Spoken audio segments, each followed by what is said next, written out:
Près d'un mois après le tragique accident impliquant Pierre Palmade, sur lequel Roselyne Bachelot a livré ses confidences, le drame demeure au centre de l'attention médiatique. Le traumatisme suscité par cet événement est d'autant plus considérable chez les Français que l'humoriste jouit d'une popularité avérée. Toutefois, c'est aussi la nature même de cet accident routier, avec ses ramifications et ses conséquences funestes, qui a provoqué une véritable onde de choc dans le pays. En effet, une femme enceinte de 7 mois a perdu son enfant, tandis qu'un père et son jeune fils âgé de 6 ans demeurent gravement blessés, avec une forte probabilité de séquelles permanentes. C'est précisément pour ces raisons que cet incident suscite autant de remous dans l'opinion publique. Les Français avaient connaissance de la relation de Pierre Palmade avec les stupéfiants, une information confirmée par sa sœur, qui avait également divulgué le montant de ses dettes.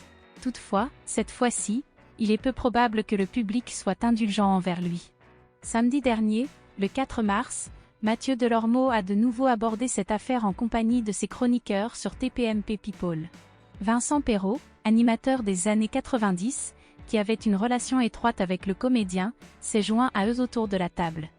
L'animateur phare des années 90 a d'abord évoqué ses antécédents avec Pierre Palmade, ainsi que leur relation plutôt intime. J'ai rencontré Pierre lorsqu'il a commencé sa carrière d'humoriste. Nous avons débuté presque simultanément et avons participé ensemble à un nombre considérable d'émissions. Nous sommes proches l'un de l'autre et il y a des similitudes qui nous unissent. Toutefois, il y a également des différences qui ont légèrement éloigné nos chemins ces dernières années, a-t-il d'abord affirmé. Avant de souligner que l'accident impliquant Pierre Palmade est une tragédie absolue. En ce qui concerne les victimes de l'accident, l'animateur a exprimé son émotion. « Je ne peux m'empêcher de penser à la femme enceinte, au petit garçon, et à son père.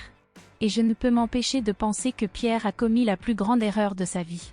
Je pense qu'il paiera pour cela pour le restant de ses jours, a-t-il regretté.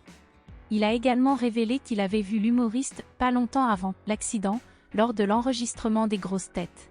Nous avions prévu de nous voir avant l'accident, a-t-il ajouté. Comme tous les proches du comédien, Vincent Perrault est profondément choqué et ne pourra plus revoir son ami comme auparavant.